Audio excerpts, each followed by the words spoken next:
guys? Been a while, hasn't it? A while is in a few days, but yeah.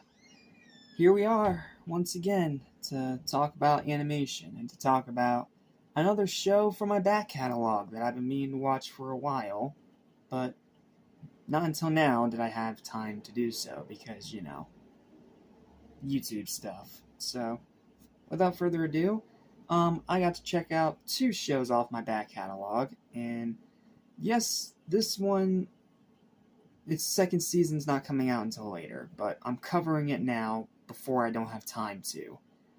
So let's talk about it, and also why this show is great and you need to keep your eyes on it.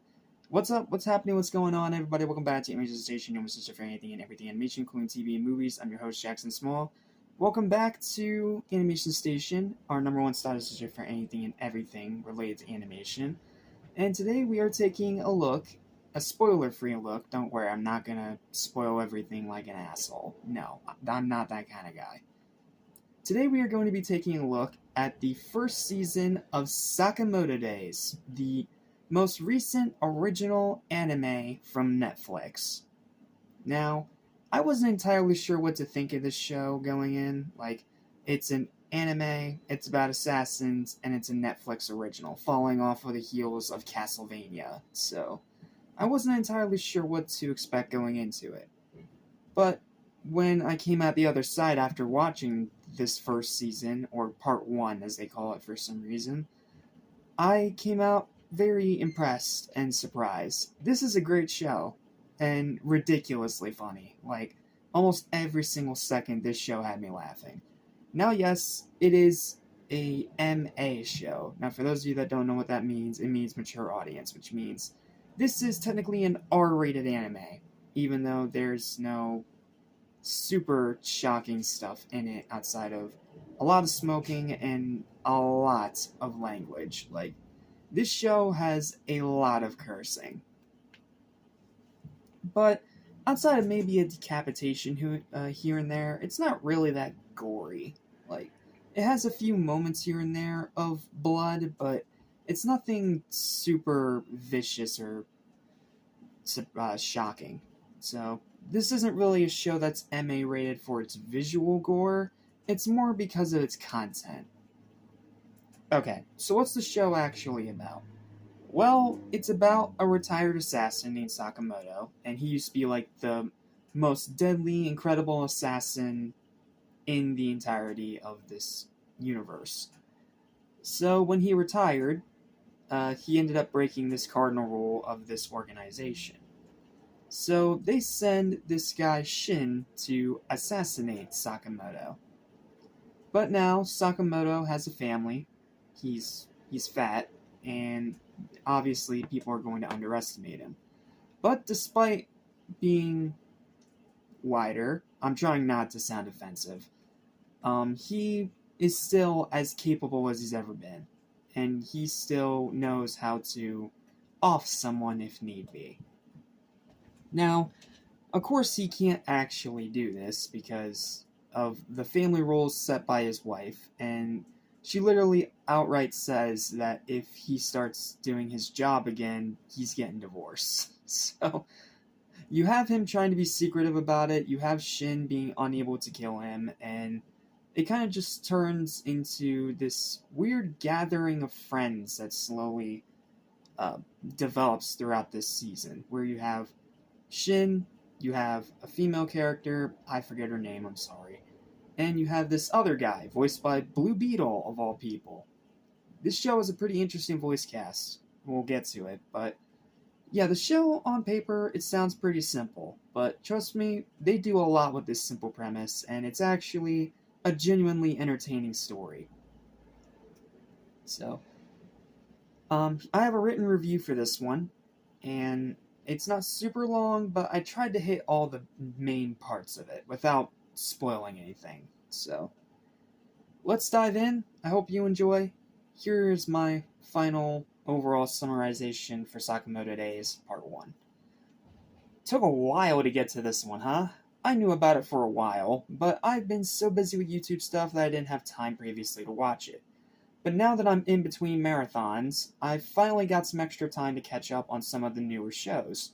So I'm starting with crossing the latest Netflix original anime off the list, Sakamoto Days, especially with Season 2 coming in July. And wow, despite only being 11 episodes so far, this is such a fun show. I immediately loved the story, the world building, the characters, the action, and especially the comedy, because this is one of the absolute funniest anime I've seen in a while. From Sakamoto's hilarious fantasies about offing Shin every time he opens his mouth, which never cease to get a laugh out of me, his reactions around his wife, and especially the number of times he accidentally punches Shin in the face during a fight. It's also non-stop funny, and I just couldn't stop laughing. This show has a great sense of humor. The voice acting's great too, especially Matthew Mercer as Sakamoto. Yeah, it's pretty funny how this guy keeps voicing assassins, huh? First he's voicing Sephiroth in Final Fantasy, then he's voicing Hit in Dragon Ball Super, and now he's voicing another assassin, the main character, in another anime. Like, I don't know if it's a typecasting or if he just enjoys this kind of role, but it's funny how often it happens. But he's amazing in this role. Like, his deadpan delivery, his voice is similar to Hit's, but it has a slightly more comedic, witty edge to it. It's a little hard to explain without spoilers, but once you watch the show, you'll kind of understand what I mean. Not to mention, most of his talking is done just through his thoughts, because Shin has his power to read minds. That's all I'm going to say about it, because any more delving into that is going to be a giant spoiler, especially for the back half of the season. Sure, his voice is similar to his voice for Hits, but it has a slightly more comedic edge, which works great with the show's overall tone and writing style very well. And of course, the fantastic animation is a big help too, making each character both expressive and suitably badass during the action scenes when needed. Like, the characters in this show during the action scenes, they look borderline unstoppable. And I mean that in a positive way, not like plot armor, even though there is some, we'll get to it. But my point is, they make the characters look cool during the action scenes. Like, I'll spoil this one. You have this one scene where Sakamoto is under attack by a sniper who can ricochet bullets. So what does this guy do? He picks up a rock, he throws it at the sniper rifle, not the guy, the sniper rifle, because again, no killing, that's the family rule. And just through this one little rock, he is able to destroy that entire sniper rifle without hitting the guy. That is precision. However, there's a few issues that it does need to work on to improve the store's customer service. The villains, if you want to call them that, are very hit or miss. They are very much like here for a little bit and then gone by the next few episodes, outside of the Deerhead guy. And even then, he barely does anything. So, yeah.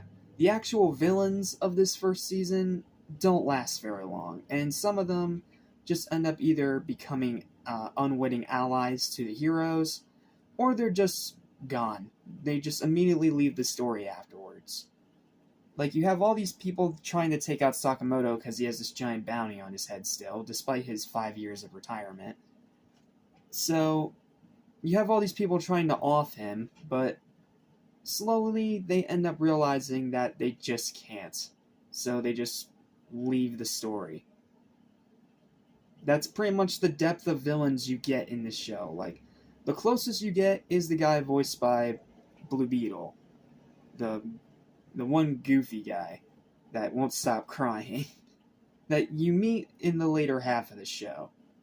But he is a great character. I do really like him.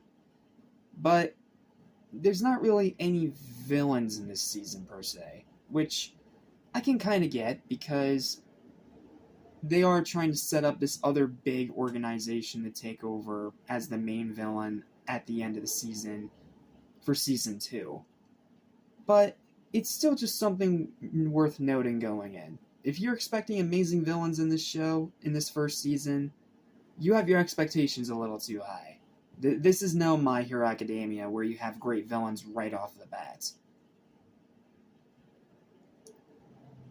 It's pretty short so far at only 11 episodes, and considering these are only 25 minutes each, it's totaling up to only around 3 to 4 hours, so it's a very short watch. And Sakamoto himself having a little too much plot armor at times, or looking a little too invincible. The reason why I like characters like Goku or Vegeta is because they do take time to show that they're not invincible. They have their moments of defeat. Whereas here, Sakamoto's closest to defeat is getting knocked through a wall. That's pretty much it. Outside of that, he's pretty much invincible the entire show. Even when he has this big main antagonist, sort of main antagonist towards the end of the season, with like blades and guns and shite like that, he still looks as invincible as he does in the entirety of the show. And that can quickly become a problem. But it's not horrible here, it's just something to be worth noting. Like, if you expect someone to actually rival Sakamoto, again, you have your expectations a little too high. Overall, though, this retiree is still more than capable of getting the job done. Sakamoto Days Part 1 is a hilarious, quirky, action-packed, clever, sharp, and vastly entertaining new anime series that's worth giving a shot, as long as you're over 18 and can stomach the occasional blood and very strong language. Like, I cannot say that enough. This show has very strong profanity. Regardless, I can't wait for Season 2. Final verdict for this series is going to be an 8 out of 10. Check it out if you haven't seen it. It's on Netflix. It's very short. It's only 11 episodes. And I think it's worth a watch. It won't be for everyone, but if you like quirky, goofy anime, I think you'll really like this one. So, yep, that's it. That's all I got. Thanks for watching. Please don't forget to like, share, and subscribe for more videos like this almost every single day. And I'll see you in the next review. Peace. Excited for what comes up ahead. Hey.